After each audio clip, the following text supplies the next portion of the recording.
Doctor Nitin सारिया जी, क्योंकि इतिहास विभाग में शासकीय महाविद्यालय बिजली में पदस्थ हैं, आपके बारे में मैं संक्षिप्त जानकारी देना चाहूंगा। आपकी 5 पुस्तकें प्रकाशित हैं। आपके शोध पत्रों की संख्या 80 से अधिक है।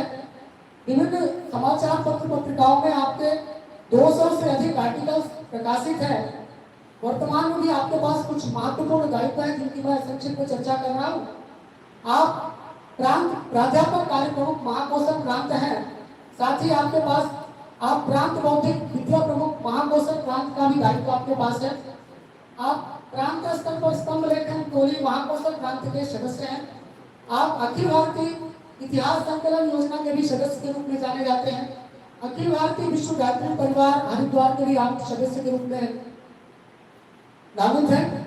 इसके अलावा पतंजलि योगपीठ हरिद्वार के भी आप सदस्य हैं।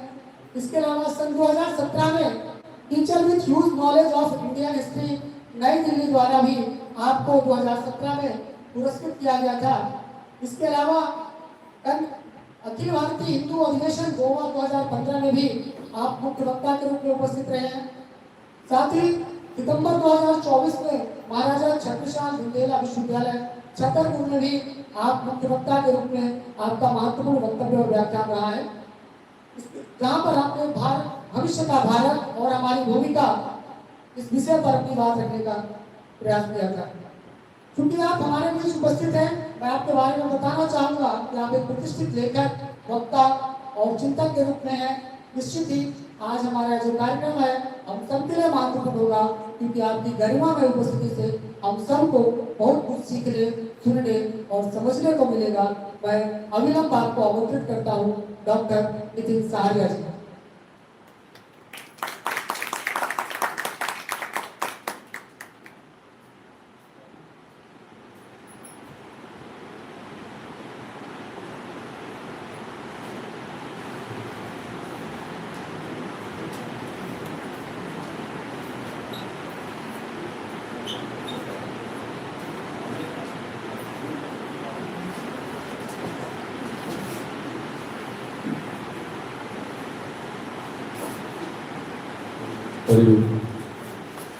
ओम गुरुर्ब्रह्मा गुरुर्विष्णु गुरुरेव महेश्वरा गुरुरेव साक्षात् परब्रह्म तस्मै श्री गुरुवे नमः। तस्मै श्री गुरुवे नमः। 7 दिवसीय फैकल्टी डेवलपमेंट प्रोग्राम कि आज के इस आयोजन में उपस्थित संस्था की प्राचार्य माननीय तिवारी मैडम, कार्यक्रम के संयोजक चतुर्वेदी सर, मंच पर उपस्थित डॉक्टर श्रीकांत मिश्रा सर, यहाँ पर उपस्थित समस्त प्राध्यापक साथी, प्रिय छात्र एवं छात्राओं। मेरा विषय है, क्योंकि मेरा तीसरे नंबर पर था सूचना के अनुसार, लेकिन मुझे पहले नंबर पर आमंत्रित कर दिया, पता नहीं क्यों। है कोई दिक्कत नहीं है। मेरा विषय है प्राचीन भारत में विज्ञान कौतुक, science and technology in ancient Bharat. Bharat के बारे में अभी लोगों को बहुत कम जानकारी है, ऐसा मुझे समाज में दिखाई देता है कि हमारे देश का जो जनसाधारण है उसके बारे में, संस्कृति के बारे में, भारत के बारे में उसकी कॉन्सेप्ट अभी बहुत अधिक क्लियर नहीं है। भाव तो अच्छा है, किंतु जानकारी का थोड़ा सा कहीं कहीं अभाव दिखाई देता है। ऐसा अनुभव मेरे आया है 20-25 वर्ष का मेरा जो अनुभव है। तो हमारा जो भारत है ये सनातन राष्ट्र है और विश्व का ये प्रथम राष्ट्र है। वेद कहता है सा प्रथमा संस्कृति विश्वारा, विश्व की प्रथम संस्कृति भारतीय संस्कृति है। और दुनिया में जब ऑस्ट्रेलिया, अमेरिका, इंग्लैंड नहीं था तब भी भारत था। विष्णु पुराण में भारत का वर्णन आता है, उत्तरम यत् समुद्र सीमादृश्य दक्षिणम वर्षतत् भारतम नाम यत् समुद्र। अकॉर्डिंग टू विष्णु पुराण, जो लाखों से भी अधिक प्राचीन ग्रंथ है, उसमें भारत का वर्णन आ रहा है।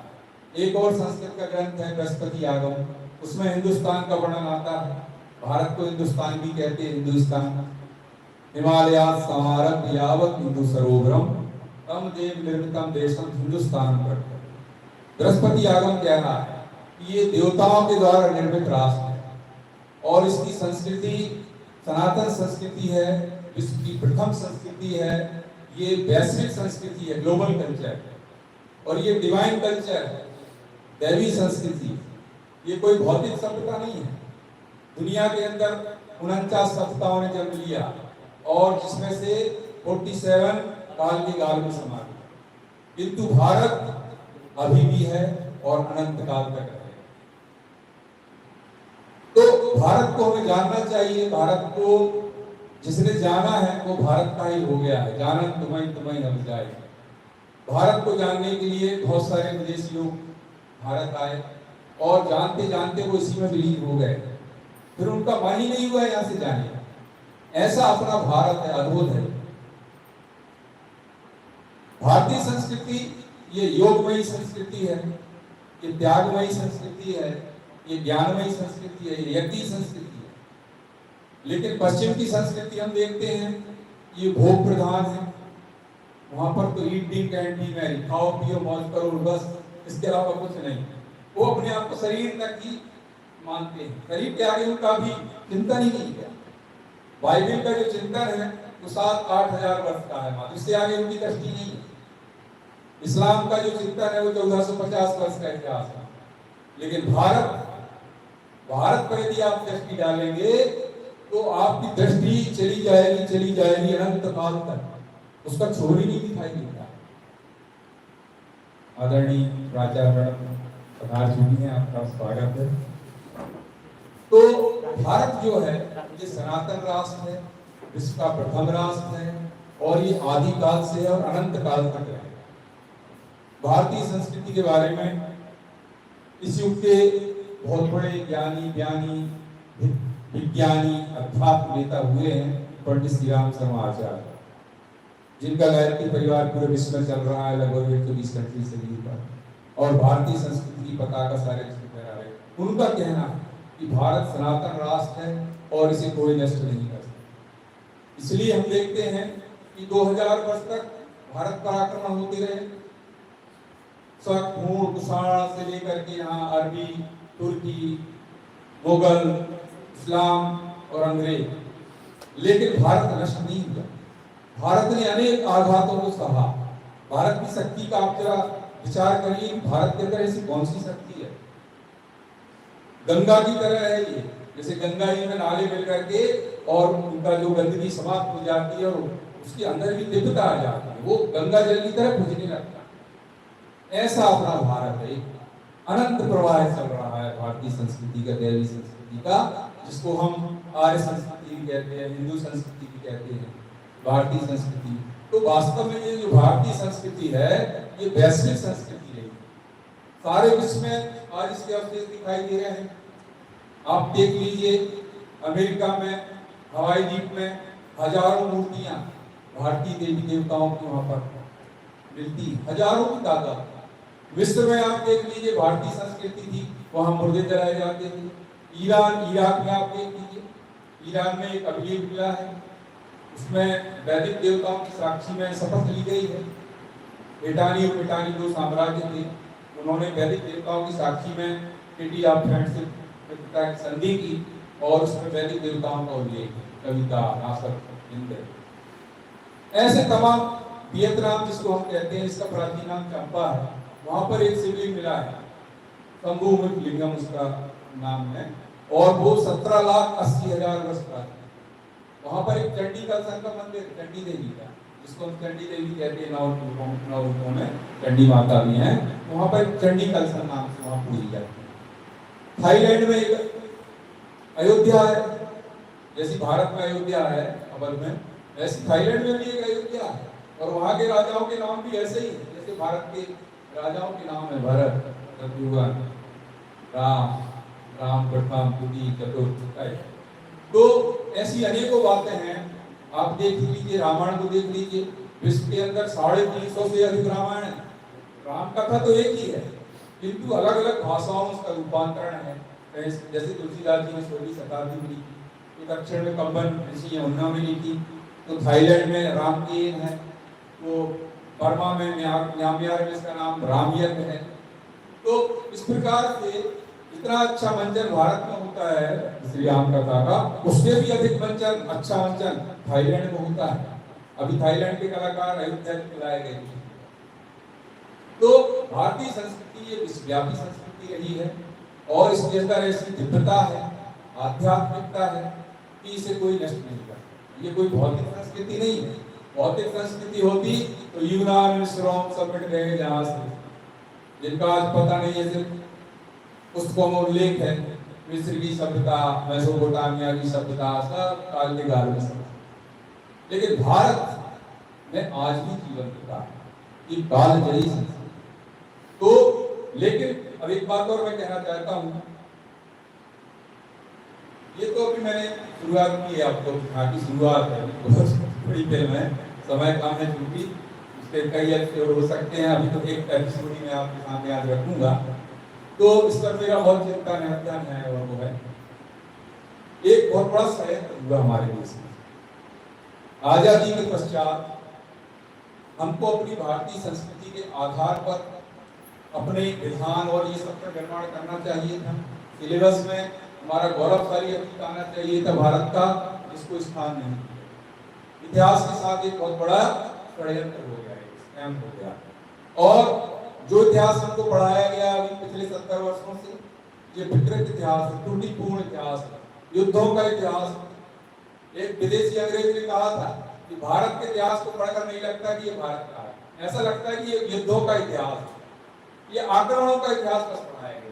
कि मोहम्मद गजनवी ने 712 में, फिर मोहम्मद कासिम ने 712 में आक्रमण किया, फिर गजनवी ने, फिर गौरी ने, और लाइन यहाँ लगी रही। तो वास्तव में जो भारत का इतिहास है उसको जब हम अध्ययन करते हैं तो हमारे सामने एक ऐसा दृश्य उपस्थित होता है कि जिससे हमारा हृदय और मन मस्तिष्क आनंद से सराबोर हो जाता है। ऐसा एक चित्र हमारे सामने आता है गौरवशाली। भारत का इतिहास अत्यंत गौरवशाली रहा है, इनक्रेडिबल रहा है, अद्भुत, और सूर, वीर, पराक्रम, ज्ञान और दुनिया की कोई ऊंचाई नहीं है जो भारत ने जिसको छोटी करके ना दिखाई। हिमालय से भी अधिक ऊंचा बड़े बड़े ऋषियों का यहाँ पर तपस्या रही है, उनका व्यक्तित्व रहा है। ऐसे राम और कृष्ण की ये भूमि है, तब ऋषियों की ये भूमि है, ये पुण्य भूमि, ये भोग भूमि नहीं है। किंतु जो अतीत है, जो गौरवशाली है, उसको सिलेबस में स्थान नहीं मिला। और कहीं कोई गौरवशाली पक्ष आया तो हमारे दरबारी इतिहासकारों ने उसको कोई ना कोई तर्क दे के किनारे कर दिया। शिवाजी महाराज को पहाड़ी हुआ, राणा प्रताप का थोड़ा सा वर्णन किया, और भी न जाने कितने सूरमा हुए भारत में, हजारों लाख, बहुत उनको वर्णन ही नहीं, पता ही नहीं है कहाँ कहाँ क्या कर। लेकिन अब बहुत जारी है। अभी अमृत महोत्सव आया था, उसमें हमने महाकोशल प्रांत में 150 घटनाएं निकाली। जब उस पर रिसर्च करने लगे तो 150 घटनाएं निकाल कर पूरे भारत में न जाने कितनी घटनाएं। तो एक षड्यंत्र हुआ, मैकाले का षड्यंत्र जिसको कहते हैं। लॉर्ड मैकाले ने 2 सितंबर 1835 को अपने भाषण में कहा, अंग्रेजी शिक्षा नीति का जो ड्राफ्ट बनाया है उसमें कहा था, आने वाले वर्षों में मैं भारत के अंदर एक ऐसी शिक्षा प्रणाली लागू करने जा रहा हूं जो शिक्षा प्रणाली से दिखने में तो लोग भारतीय होंगे, किंतु चिंतन, चरित्र और विचार से, व्यवहार से वो पाश्चात्य हो जाएंगे, वो अंग्रेज हो जाएंगे, जिनको हम काले अंग्रेज हैं। तो इनकी फौज आज भारत में इतनी बढ़ चुकी है, भारत के पक्ष की कोई भी बात करो तो अपने 4 भाई खड़े हो जाते हैं, अरे सर इसका एविडेंस क्या है, सर ये कहां पर वर्णन आया है, सर मेरा तो सुनने में ऐसा नहीं आया। एक पुराने वाइस चांसलर में मैंने कुछ पोस्ट डाली थी, अभी 7-8 साल पुरानी बात है, वो नाम नहीं ले रहा हूँ मैं उनका, कुलपति अब रिटायर हो गए। उन्होंने लिखा, तुरंत कमेंट लिखा, साहरिया जी मेरे पढ़ने में तो ऐसा नहीं आया। तो मैंने कहा सर नीचे रेफरेंस लिखा हुआ है, आप पढ़े लीजिए। मैंने कहा आपने क्या पूरे विश्व का, ब्रह्मांड का साहित्य पढ़ लिया है? अभी बहुत सा साहित्य आपकी कवरेज से बाहर है, उसको पढ़िए आप, इसमें बहुत सारी ऐसी घटनाएं आएंगी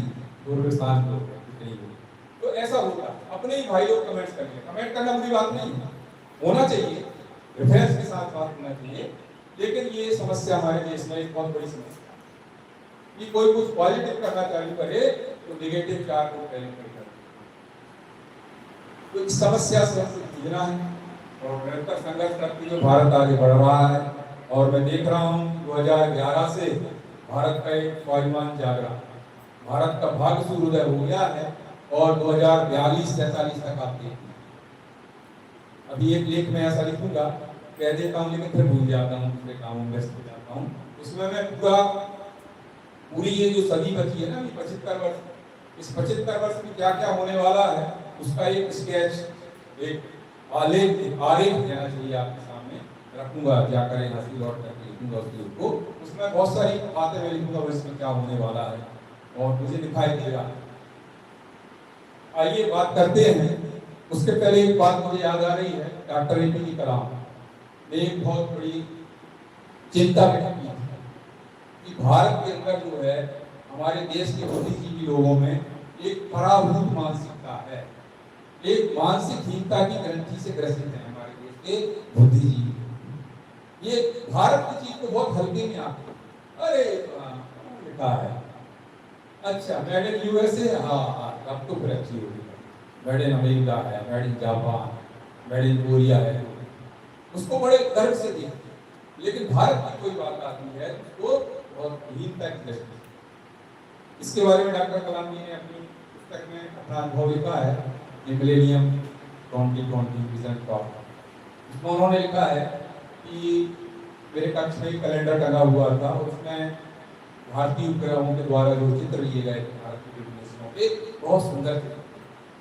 और जो भी कक्ष में आकर बैठता था कैलेंडर के चित्रों को देखकर तारीफ करता था, वाह क्या बात है। लेकिन धीरे से मैंने कहा, मतलब डॉक्टर कलाम जी ने कहा कि भारतीय दूरसंवेदी उपग्रह द्वारा की, तो उसके मन में चेहरे पर एकदम हवाइयां होने लगी, कोई गर्व का भाव नहीं है उसमें, तो वो कहने लगा। फिर उन्होंने कहा कि नीचे जाकर पढ़िए, आप उसमें नीचे लिखा हुआ है, कैलेंडर जो है जर्मनी में छपा हुआ है, जिसने धन्यवाद ज्ञापन किया है भारतीय दूरसंवेदी उपग्रह द्वारा प्राप्त चित्रों। तो इस प्रकार की मानसिकता है हमारी।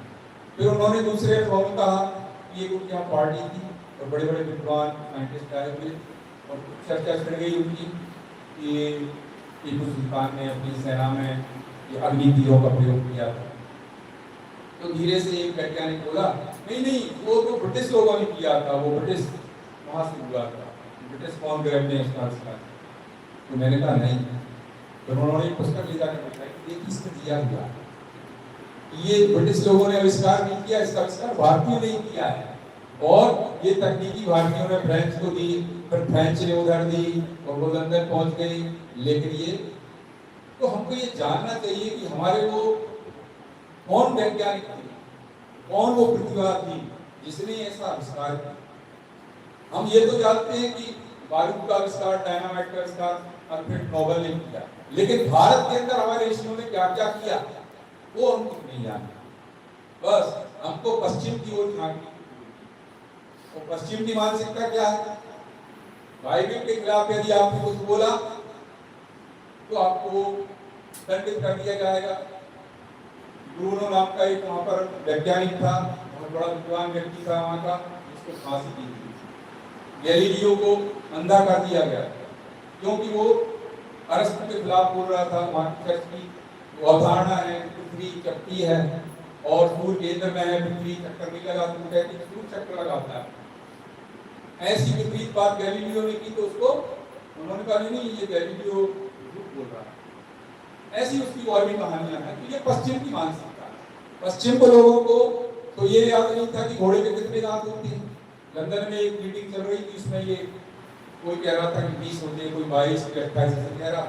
एक युवा दूर से सुन रहा था, उसने देखा बहुत देर हो गया भाई, तो फिर किसी ने कहा नहीं वो अरस्तु को देखिए, अरस्तु ने क्या कहा।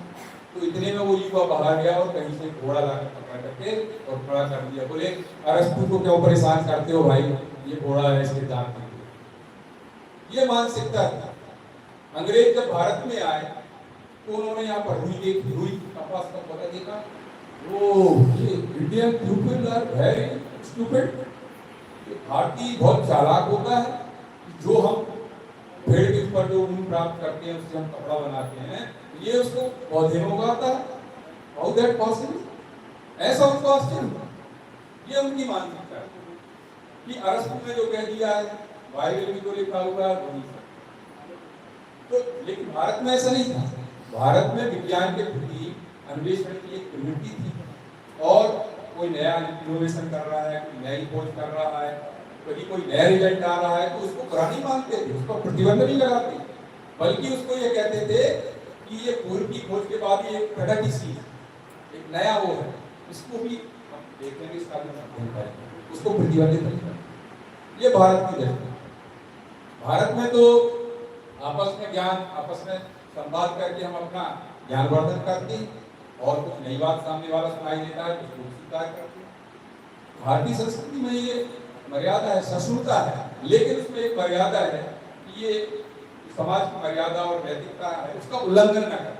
आप प्रयोग करते रहिए, अपना पक्ष रखते रहिए, आपको स्वतंत्रता है, आप संसद में अपना पक्ष रखिए, लेकिन इसका मतलब ये नहीं है कि आप समाज की मर्यादा का उल्लंघन करें। एक मर्यादा है, उस मर्यादा के अंदर रखना अपना विरोध या विपक्ष या जो भी। चलिए आगे बढ़ता हूँ। तो भारत में ज्ञान विज्ञान की एक उज्ज्वल परंपरा रही है वैदिक काल से। बिग बैंग थ्योरी, जिसने विश्व की उत्पत्ति का एक खुला सा सिद्धांत दिया है, उससे अच्छी व्याख्या हमारे यहाँ ऋग्वेद के नासकी सूक्त में दी हुई है।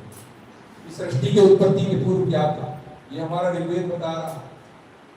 दुनिया का सबसे प्राचीन मंत्र, सबसे बड़ा मंत्र जो है, जिसको गुरु मंत्र कहते हैं, गायत्री मंत्र, ये वेद में आया। संगीत सामवेद में दिया हुआ है, यज्ञ विज्ञान यजुर्वेद में दिया हुआ है, अथर्ववेद में राष्ट्र की अवधारणा के बारे में 40 सूत्र है। माता भूमि पुत्रो सप्त पृथ्वी, पृथ्वी हमारी माता है, और ऐसे अनेकों बातें ज्ञान विज्ञान की, दर्शन की हमारे यहाँ वेदों में भरी पड़ी है। जो दुर्गा सप्तशती है ना, उसी में से लिया गया, वेद में से थोड़ा सा निकाल करके, और वो समाज के लिए मार्कंडेय ऋषि ने उपलब्ध कराया, समाज की इसका लाभ ऐसी। लेकिन वेद की जो भाषा है संस्कृत है, और संस्कृत भी कोई साधारण संस्कृत नहीं है, कोडिंग में है।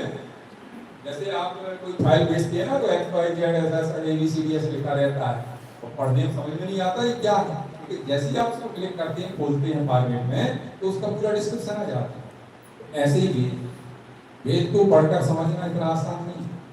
उसके लिए पहले आपको अष्टांग योग करके समाधि अवस्था में जाना पड़ेगा। समाधि अवस्था में जाकर के जब आप ध्यान लगाएंगे, तब वेद का सत्य प्रकट होगा। कोई ऐसे पढ़ने से समझ में नहीं आ जाएगा।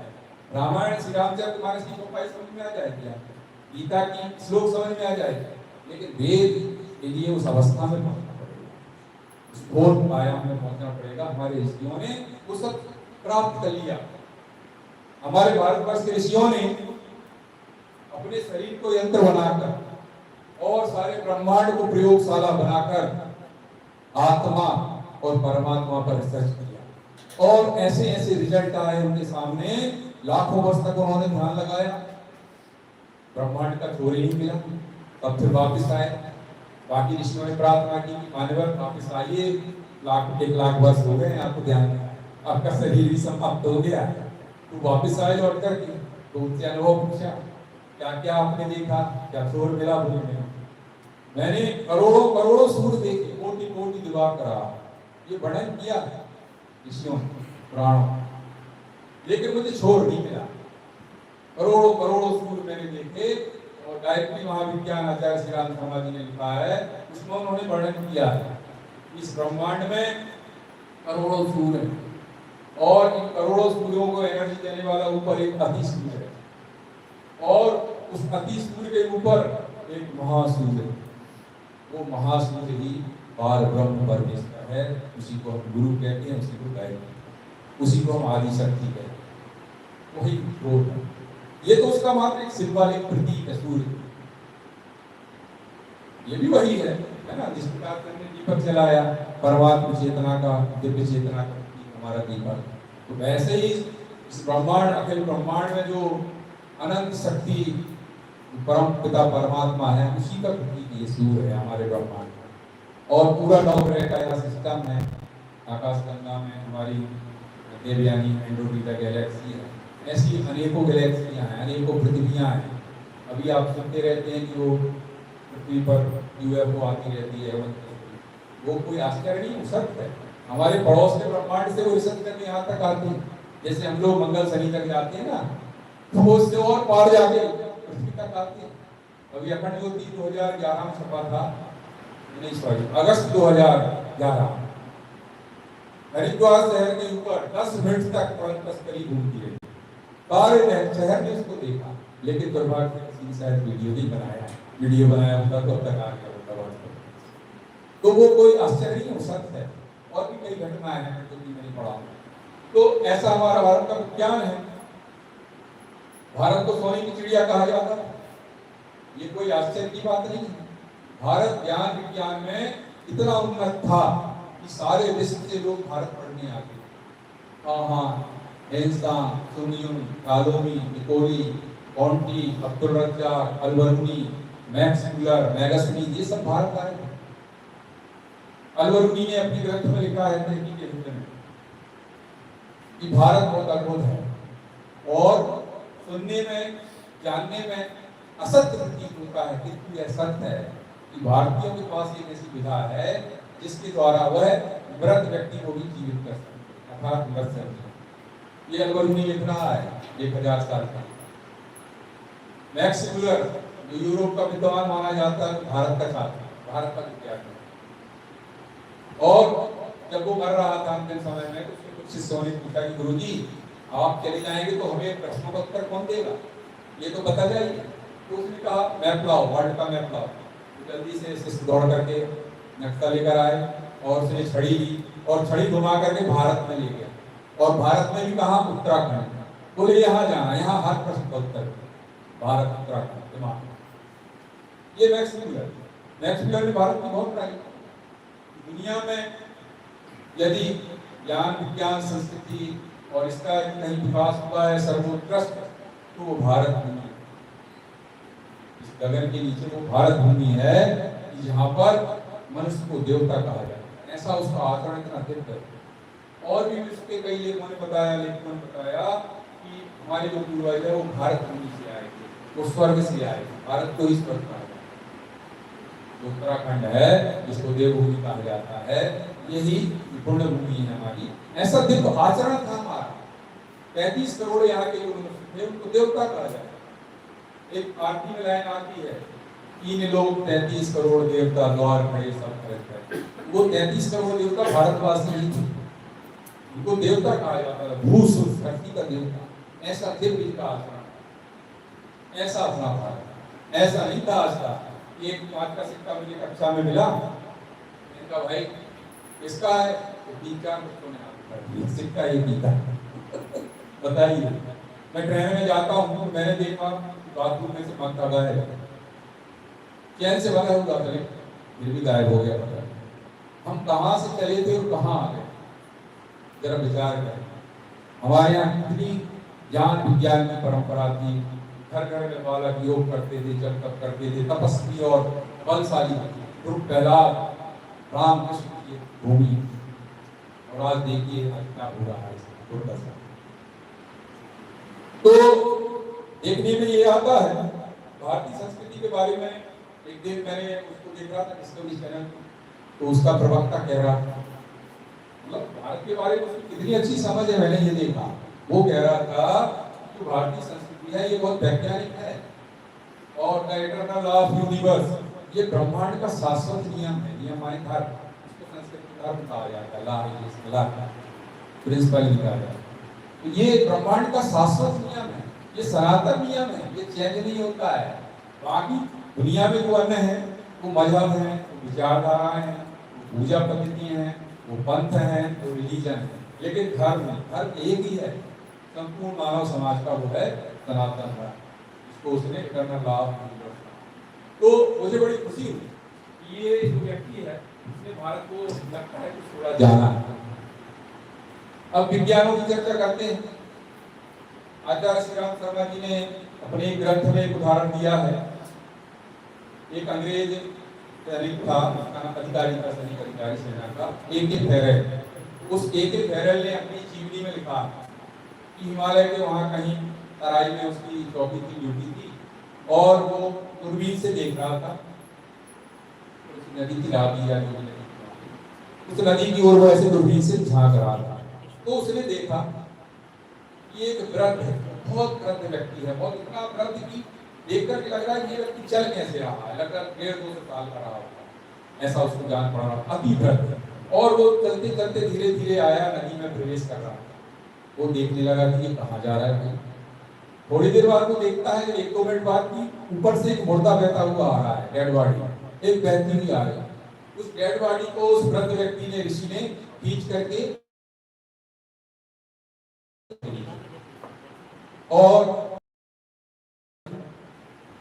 थोड़ी 1-2 मिनट बाद वो क्या देखता है कि वो जो मुर्दा था वो मुर्दा खड़ा हो गया और जो ऋषि था वृद्ध वो लुढ़क गया, मतलब उसकी मृत्यु हो गई। तो उसने आदेश दिया अपने सैनिकों को कि इसको घेर लो, ये भागने ना पाए। सैनिकों ने जाकर घेर लिया। फिर वो A.K. बैरल महोदय वहां पहुंचे और उन्होंने प्रश्न किया कि ये क्या है, ये आपने क्या किया। मुर्दे बुलाए थे, ये मुर्दा खड़ा हो गया और ये डेड हो गए, क्या चक्कर क्या है, ये बात क्या है, समझाइए। तो उन्होंने बताया कि हम भारतवर्ष के ऋषि हैं, हिमालय के, और हमारा शरीर ये क्रस्ताय हो गया था, ये बहुत जो हो गया था और ये अक्षम हो गया था, इसने अब कोई क्षमता नहीं बची थी, इसलिए वहां से एक डेड बॉडी चली आ रही थी, मृत नहीं चला आ रहा था, हमने अपनी आत्मा को निकाल के इसमें ट्रांसफर किया। तो मैं वही हूँ जो पहले ये शरीर में था, अब इस शरीर में। तो मैं शरीर नहीं, I am soul not body. ऐसा उदाहरण A.K. बैरल ने अपनी आत्मकथा में, आपका प्रश्न क्रमांक भी बता दूंगा। एक घटना और स्वामी विवेकानंद की 1935 की, बनारस में निवास करते थे एक आश्रम में, और उस समय यूरोप के कुछ विद्वान लोग आए हुए थे, पार्लियामेंट नाम के लेखक थे, और उन्होंने स्वामी जी से दर्शन किए और निवेदन किया, स्वामी जी भारतीय संस्कृति के बारे में हमने बहुत कुछ सुन रखा है, रामायण काल में ऐसा होता था, द्वापर में ऐसा था, कुछ हमको आप प्रैक्टिकल दिखाएंगे क्या, ऐसे हम मान लें कि ये अग्निबाण चलते थे, ब्रह्मास्त्र चलता था और ऐसा और ऐसा, जैसे how that possible, please give the example. तो उन्होंने कहा हाँ क्यों नहीं, क्या देखना चाहते हो बताओ, आपने जो सुना है भारत के बारे में वो अक्षर से सत्य है, बताओ क्या देखना चाहते। बोले जो आप कुछ दिखा दीजिए। तो ठीक है, बोले उन्होंने अपने को बुलाया, बोले जाओ बाहर से वो सरकंडे के 2 चारों तोड़ ला। उन्होंने एक सरकंडा लिया और ऐसे मंत्र पढ़ा और मंत्र पढ़ करके उसको छोड़ा, सामने एक पेड़ था उसको छोड़ा, वो बाढ़ की तरह गया और उस पेड़ पर भाग गया। बोले ये क्या महाराज जी, बोले ये अग्निबाण। फिर दूसरा सरकंडा लिया, मंत्र पढ़ा, उसको छोड़ा, बारिश होने लगी और वो पेड़ फिर से हरा भरा।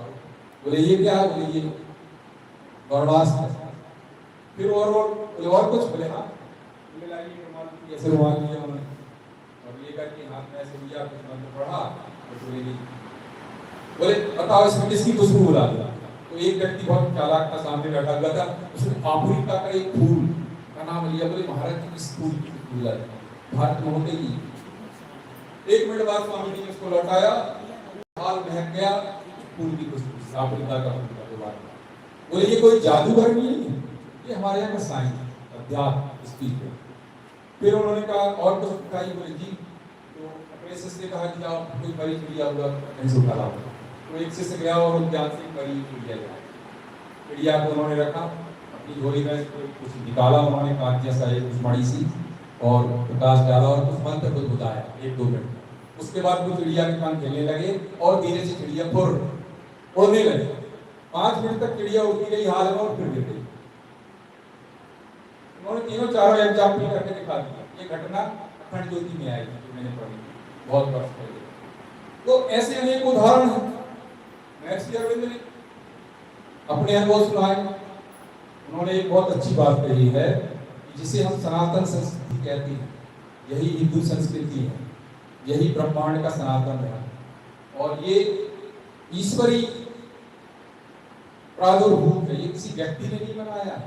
इसका एक एक शब्द, एक एक पूरा वैज्ञानिकता और तथ्यों से भरा हुआ है, इसमें सत्य है, एक भी शब्द असत्य नहीं है।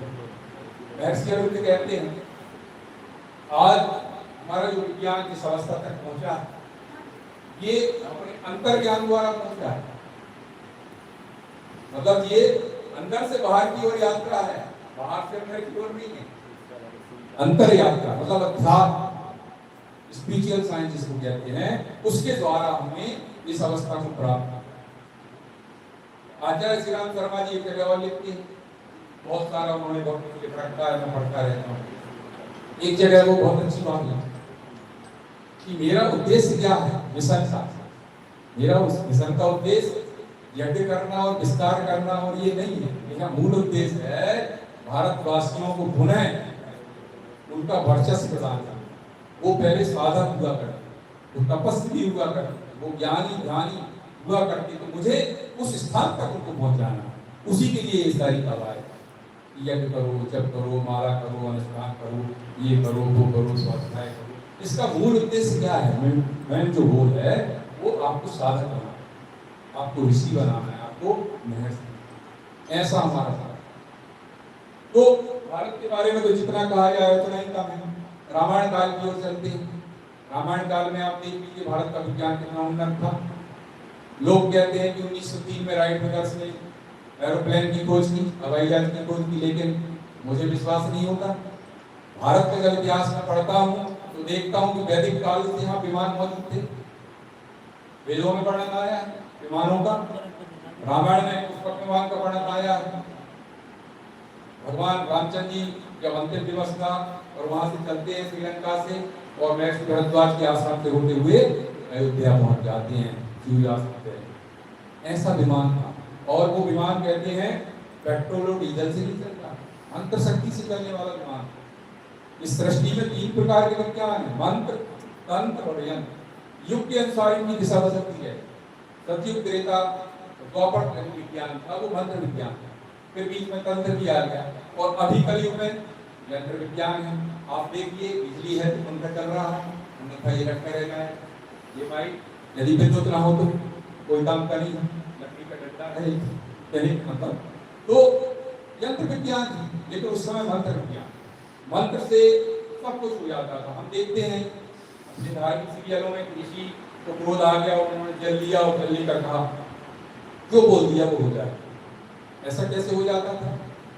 ऋषि के अंदर जो तप की शक्ति है वो जल के माध्यम से, जल एक ऐसा पदार्थ है जो बहुत ग्रहणशील और बहुत संवेदनशील, ये हमारी भावनाओं को भी ग्रहण कर लेता है। इस पर रिसर्च हो गई है।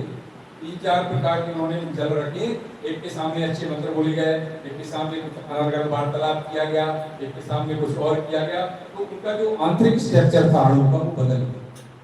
ये रिसर्च की है। मंत्र क्या है?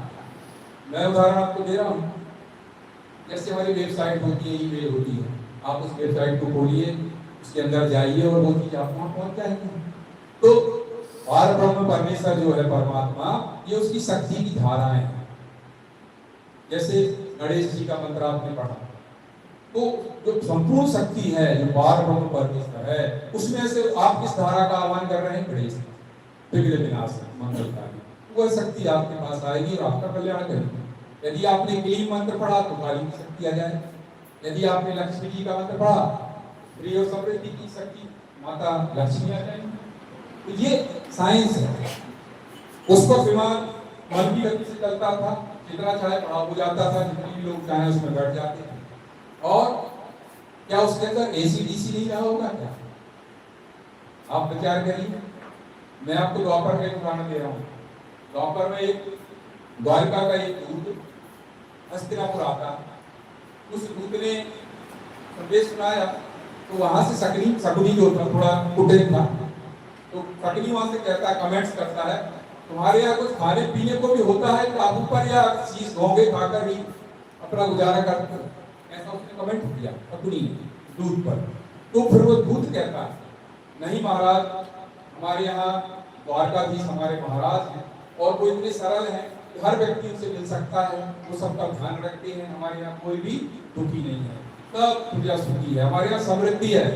हमारे यहाँ एक ऐसा महल है कि जिसमें फर्श में हीरे मोती पन्ने जवाहरात गड़े हुए, तो मैं जो उंगली में पहना हुआ हूँ ये वहां पर फर्श में जड़े हुए थे, बड़े बड़े और बड़े। और जो खंभे हैं वो स्वर्ण जड़ित है ना, और उसमें अंगूरी लताएं चांदी की है। हमारे यहाँ इतनी समृद्धि है महाराज कि किसी चीज की कोई कमी नहीं है। हमारा धन धान से भरा हुआ राज्य है, स्वर्ण अपार है हमारे यहाँ। दैविक दैविक भौतिक प्रापा राम राज्य नहीं करूंगा, ऐसा हमारा राज्य। तो फिर वो थोड़ा रद्द हो जाते हैं, काम हो जाते हैं। और जो सभागार है वो ऐसा सभागार है कि उसमें बैठने के बाद ना भूख लगती है, ना गर्मी लगती है, ना ठंडी लगती है। मतलब AC DC और लगाने का क्या रहा, भूख भी नहीं लगती है, बताइए, मतलब एनर्जी भी लॉस नहीं है। आपने पढ़ा इंद्रप्रस्थ में जो भवन बनाया गया था पांडवों के लिए, वो दिखने में जमीन, लेकिन पता चला जल, कहीं जल दिख रहा है वहां फल है। तो इसी चक्कर में दुर्योधन धोखा खा कर गिर गए थे और उन्होंने बोल दिया कि हम लोग गंदे होते हैं और महाभारत। तो ऐसा अपना अद्भुत भारत। लक्ष्मण रेखा ये क्या था, विचार कर लिया, क्या साइंस था। ये मंत्र पढ़ करके एक रेखा की कोई इसको क्रॉस नहीं कर सकता, बस हो जाएगा। राम लक्ष्मण सीता जी को ऋषियों ने ऐसे दिव्य वस्त्र भेंट किए थे कि तो 12 वस्त्र गंदे ही नहीं, फटे ही नहीं। आप सोचिए माता सीता की साड़ी फट जाती तो वो कहाँ से वहां तुरपाई करती, सुई धागा लेके करती। या रामचंद्र जी रोज 2-3 दिन में फिर कहाँ से रिंच टिकिया ला के अपने कपड़ों को धोते, रिंच साबुन कहाँ से सर बैठता। ये सब साइंस था, दिव्य अस्त्र भेंट किए थे, ब्रह्मास्त्र। ब्रह्मास्त्र जैसी कोई मिसाल ही नहीं है। पूरी पृथ्वी की मिसाइल अगर एक कर दी जाए उससे भी अधिक क्षमता उस ब्रह्मास्त्र। लेकिन वो ऐसा ब्रह्मास्त्र था, शब्दवेदी बाण के नाम सुना है महाराज दशरथ के पास, जहां से शब्द उत्पन्न हुआ है, जितना उसको निर्देश दिया गया उतना ही काम करके वो बाण वापस आ जाएगा। तर्कस ऐसे तर्कस थे, कौड़ीन थे, ऑटो फिलिंग सिस्टम का तीर ही खत्म किए थे। 5 तीर दिख रहे हो, निकालते जाइए 5 ही बने। उठाया और आह्वान किया उन्होंने, ब्रह्मास्त्र अग्नि अस्त्र शक्ति आ गई, एक ही बाण में समुद्र सुखा लेगा। दुनिया का सबसे बड़ा ब्रिज भगवान राम ने 15 भागों से बनवा दिया, राम सेतु हम सभी जानते हैं, 48 किलोमीटर लंबा है, 4 दिन में बना था मात्र, 4 डेज आप बोलिए। और वो टेक्नोलॉजी क्या है, उसको अमेरिका की बहुत रिसर्च कर रहा है लगभग 25 साल। ये कौन सी टेक्नोलॉजी से बना गया था कि समुद्र की लहरों के बाद भी ये लगभग 18 लाख साल इसकी आयु है अमेरिका के आसमान में, तो अभी तक ये नष्ट नहीं है। तो कौन सी तकनीक बताइए। रामायण में पढ़ना है, पदम 18 युग कब बन रहा, बाधा से तू नील नागर राम कृपा भय। तो ये क्या सब कल्पना है क्या? अब तो इसके प्रमाण हमारे पास मौजूद है। लंका मिल गई है, द्रोणगिरी पर्वत मिल गया है, निकुंभला की गुफा मिल गई है, किष्किंधा मिल गई है, कर्नाटक में अयोध्या तो है ही है, सरयू है ही है, राम मंदिर बन ही गया है, श्री राम पदगमन भी बन ही गया है, बन ही रहा है। तो कहने का मतलब हमारा जो अतीत है वो अत्यंत गौरवशाली था। योग किया भारत ने विश्व को दिया, बगैर 5 पैसा खर्च किए आप स्वस्थ हो सकते हैं, बीमारी नहीं होंगे। हमारे यहाँ ये कॉन्सेप्ट था, हमारे कॉन्सेप्ट ये नहीं था कि बीमार होने के बाद उसको ठीक करो, ठीक तो कर ही देंगे। दुनिया की कोई ऐसी समस्या नहीं है जो भारत ने हल ना किया। लेकिन हमारे यहाँ कॉन्सेप्ट ये था कि समस्या ही उत्पन्न होगी, व्यक्ति बीमारी ना, इसलिए उसको ऐसा हमने जीवन दर्शन दिया था, आर्ट ऑफ लिविंग। भारत ने जिसको सिखाया जीवन जीने की कला, कि आप ऐसा जीवन जिए, ब्रह्मपुत्र होइए। जब आपका चंद्र सब चल रहा हो माया को भोजन कीजिए, जब दाया सब चल रहा हो तो भोजन कीजिए, जो सब चल रहा हो उस पैर निकाल कर दिया पहले जमीन पर रखिए उठ कर, और करा के बस लक्ष्मी वाला मंत्र पढ़ सकते मन करके लगाइए। कितना अच्छा हमारे यहाँ विज्ञान था। हमारे यहाँ सुतुर और चरक संहिता है, इसमें 350 प्रकार के यंत्रों का वर्णन आया। एक यंत्र की कार्य मैं आपको बता रहा हूँ, यंत्र को 350 मिनट में, यंत्र का नाम मुझे अभी नहीं आ रहा है, लेकिन उस यंत्र की क्या विशेषता है, उस यंत्र से ऑपरेशन किया जाता है और उसकी धार ठीक है कि नहीं इसको चेक करने के लिए एक बाल तोड़ा जाता था, उस बाल को खड़ा करके बीच में से तोड़ा जाता था। यदि बाल ठीक फड़ गया सेंटर से तो इसकी धार ठीक है, ये मान लिया। ऐसा हमारा भारत। यहाँ पर स्थापत्य की बात कर लीजिए, ऐसे ऐसे भवन बनाए हमारे पूर्वजों ने कि अभी लोग ये नहीं समझ पा रहे कि ये कौन सी टेक्नोलॉजी से बना है। एलोरा का कैलाश मंदिर अभी विज्ञान नहीं पता लगा पा रहा है कि नीचे से फैक्ट्री बना है या ऊपर से ये बना कैसे है। एक एक मूर्ति से लेकर के हर चीज परफेक्ट, और ऐसा लगता है बहुत विशाल गाय पहाड़ को काट करके या पिघला करके या जो भी टेक्नोलॉजी इसके लिए बना। अभी द्वारका मिल गई, समुद्र में डूबी हुई द्वारका, राम से भी तो मिल गया है। वो द्वारका का आप दर्शन करिए, अद्भुत। उसके अंदर अभी रिसर्च चल रही, जो वर्णन आया वो सब वहाँ मिल रहा है। रामायण में वर्णन आया 3 प्रकार की औषधियों का, स्वर्णकारणी, स्वर्णकारणी, विषणकारणी, जिसको संजीवनी कहते हैं। एक रक्त का संचार कर देती है, दूसरा घाव भर देती है, और तीसरा प्राणों को फिर से कर देती है संचार। लक्ष्मण जी को जब शक्ति अस्त्र लगा था तो भगवान हनुमान जी लेकर आए थे संजीवनी बूटी। लोगों को विश्वास नहीं होता था, अमेरिका के लोगों को, कि कोई अंदर क्या ऐसे हो सकता है क्या, पहाड़ ले जा सकता है क्या, समुद्र लांग सकता है क्या, मंकी गॉड। लेकिन अब होने लगा, हाँ हो सकता है। भारत में शल्य चिकित्सा का एक बहुत बड़ा प्राचीन उदाहरण है। अमेरिका के लोग कहते हैं भारत में एक शंकर नाम का शल्य चिकित्सक हुआ है। There was a great surgeon in India, Shankar, जिसने मनुष्य के कटे हुए धड़ में हाथी का सर जोड़ दिया, माने बड़े एलिफेंट गॉड। अब धीरे धीरे उनको विश्वास होने लगा। क्लोनिंग साइंस, इसको प्राचीन काल में कौशिक की विज्ञान कहा जाता है। गांधारी के जो सौपुत्र थे वो क्लोनिंग साइंस के द्वारा ही डेवलप करके, एक सेल को डेवलप करके वो सौपुत्र बनाए गए। ऐसा हमारा विज्ञान। रक्त बीज का नाम हमने सुना है, एक बूंद गिरती थी और फिर से एक वैसे ही खड़ा हो जाता। मकर ध्वज का तो हम सभी जानते हैं कि दूसरे हनुमान जी पैदा हो गए, जबकि हनुमान जी तो ब्रह्मचारी, लेकिन शक्ति का अंश पसीने में गिर गया और मछली ने पान कर दिया और मकर ध्वज पैदा हो गए। ऐसे अनेक उदाहरण, एक उदाहरण तो मैंने घंटों की पढ़ा हुआ, अद्भुत है, मैं आपके सामने याद कर सकता हूँ कि जंगल में एक ऋषियों आश्रम था, वहां पर वो रिसर्च कर रहे हैं और रिसर्च करके उन्होंने कुछ उसमें पदार्थ घोल करके और एक घड़े में रख करके और यज्ञ को नीचे ऊपर रख दिया और वो इंतजार कर रहे थे कि अब देखो क्या हो रहा है। तो उन्होंने देखा कि कुछ दिन तक वो घड़ा रखा रहा यज्ञ के ऊपर।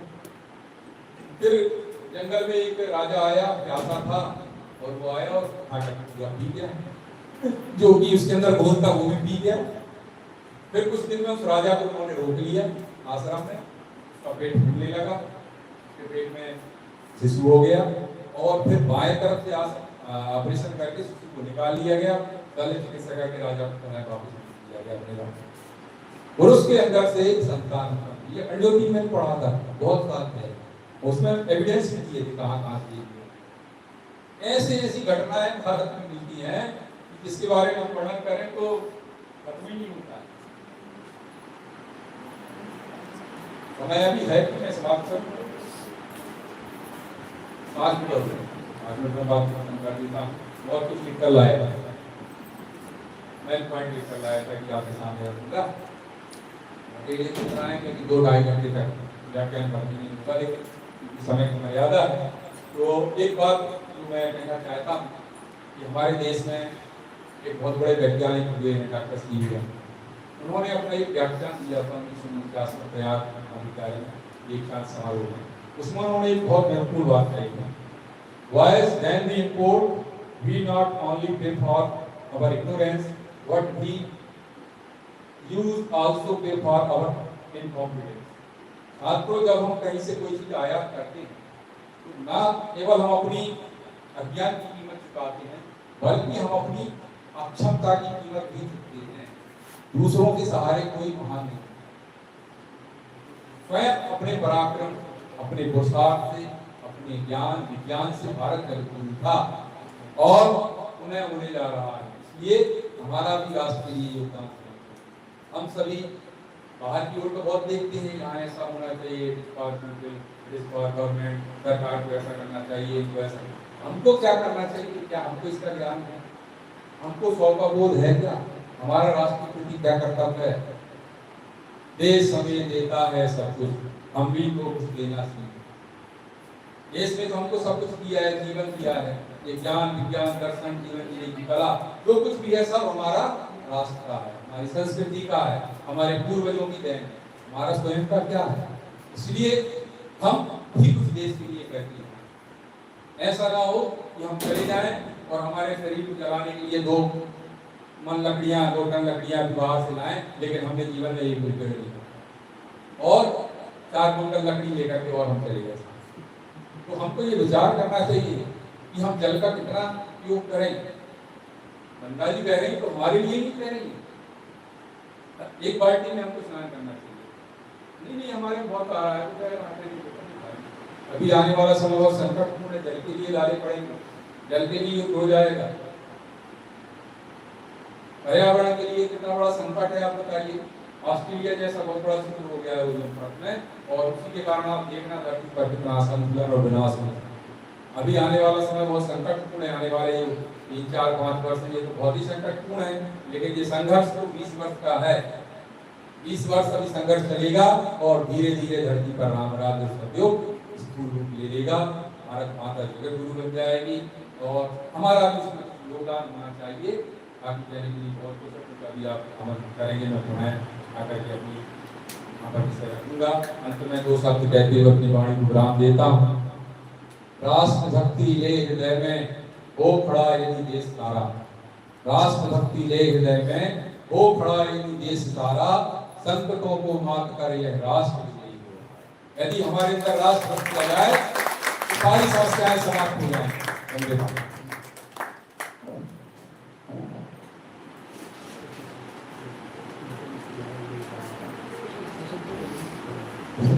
धन्यवाद आदरणीय सर। निश्चित ही आपने सीमित शब्दों में बहुत ही कारगर बात हम सबके बीच में साझा की, और ऐसी बात है जिससे हमारे बीच उपस्थित बहुत सारे लोग ऐसे होंगे जो पहली बार सुने होंगे, जो अनभिज्ञ रहे होंगे।